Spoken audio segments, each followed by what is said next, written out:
Big Brother, mainstream media, government cover-ups. You want answers? Well, so does he. He's Alex Jones on the GCN Radio Network. And now, live from Austin, Texas, Alex Jones. We're live, my friends. It is Wednesday, the 16th day of June 2010. It is good to be back in the saddle after taking 3 days off, be with my family, and recalibrate. I can't believe the amount of attention this radio show is starting to get, that my films are starting to get, that our news websites are attaining. Infowars.com, prisonplanet.com. It is nothing less than mind-blowing what has been unfolding. The Drudge Report is now linking to Infowars.com and prisonplanet.com on average 3 times a week. That's a big deal. We are being discussed on Japanese television and radio, Russian television, radio, the biggest newspapers and magazines in France, in Germany, in a positive way. They say a prophet is not known in his own country. I am being demonized by Mother Jones, the Wall Street Journal, the New York Times, MSNBC, Salon, articles, 3 or 4 a day. We have hit the zeitgeist. We have really hit the zeitgeist. And I want to say something right here.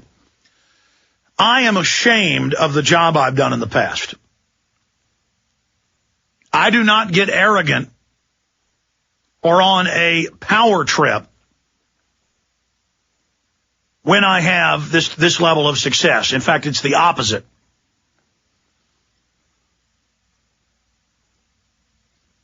I'm ashamed of the job I've done.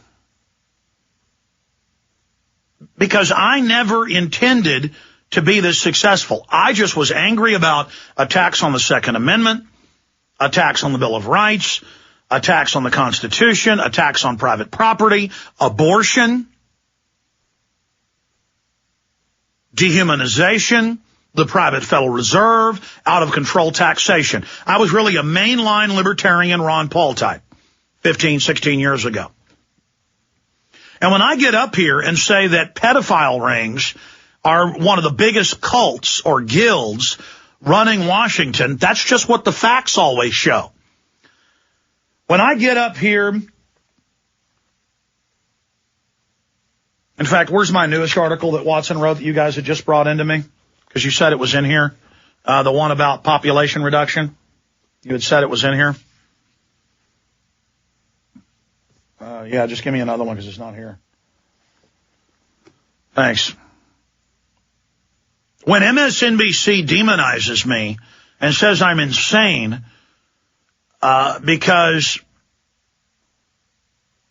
I talk about how the globalists want a world government to carry out an orderly population reduction, all I'm reading is State Department memorandums. All I'm reading is the 1996 UN Biological Diversity Assessment. All I'm reading is the Times of London with the headline, ultra-rich meet in secret to discuss overpopulation. I mean, we actually in this office read, Aaron Dykes and I, the hundreds and hundreds of pages of the 76 new vaccines being funded by the Bill and Melinda Gates Foundation, and upwards of half of them are for covert sterilization.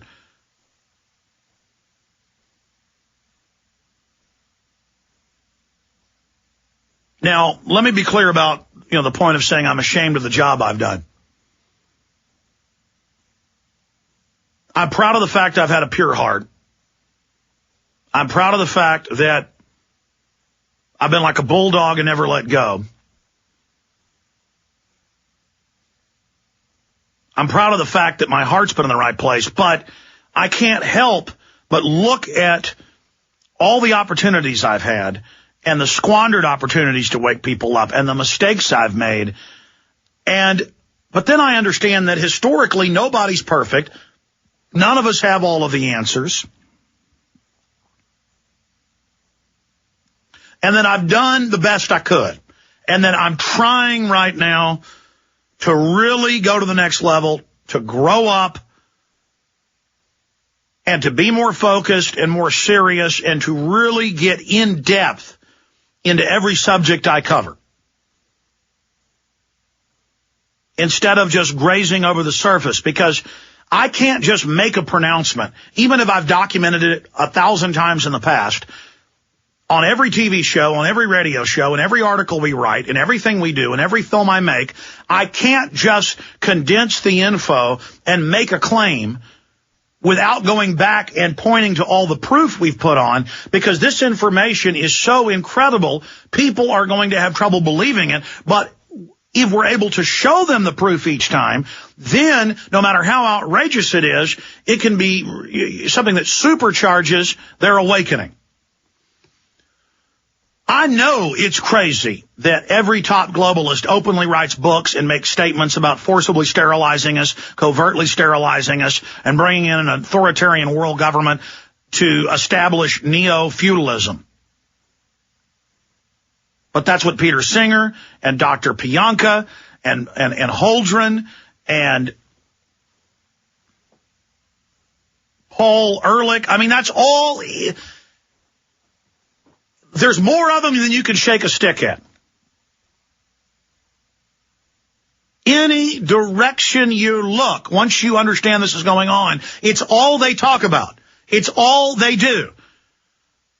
The guys printed a bunch of news for me today that was on the websites that I hadn't even read, so I didn't get back till last night.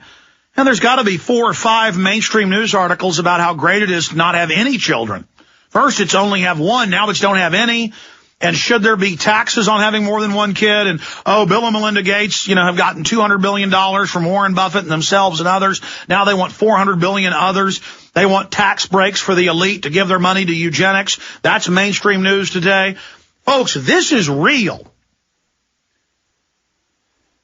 And Chris Matthews writes a big hit piece, MSNBC and cover-up of manifestly provable population control plan. And MSNBC, the last 2 nights, they've attacked me on multiple shows. I found out Chris Matthews has been hitting me night after night, so have other shows on MSNBC. And on every show, they say, I'm going to cause violence. I'm calling for violence. I'm stirring up violence. And that's in the script we got that one of their people leaked us because they're concerned for the television program Rise of the Right that's going to air tonight. And I'm the finale of the program.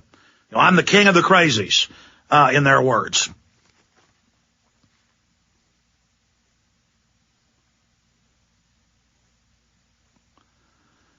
And they just said that I'm completely insane and there's no plan to reduce world population. Now, Pat Buchanan was on the panel, and I'm not attacking Pat here, but the issue is he was in the Nixon White House, and I've seen his name in papers concerning forced population reduction that Nixon and Kissinger and George Herbert Walker Bush were obsessed with. And Pat Buchanan has actually written about this in the past, and he wrote about this in Death of the West, and he knows fully about it, and he sat there and kept his mouth shut during this. He was in the White House at a high level when State Department Memorandum 200 was secretly published and circulated to the CIA under the orders of Richard Milhouse Nixon. And when George Herbert Walker was sent to China to sign the secret treaty for a one-child policy, and that China would be given hundreds of billions in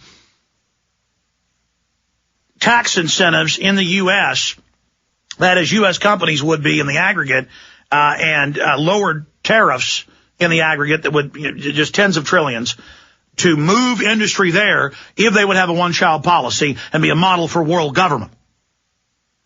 In this secret alliance between China and the United States that's now been declassified.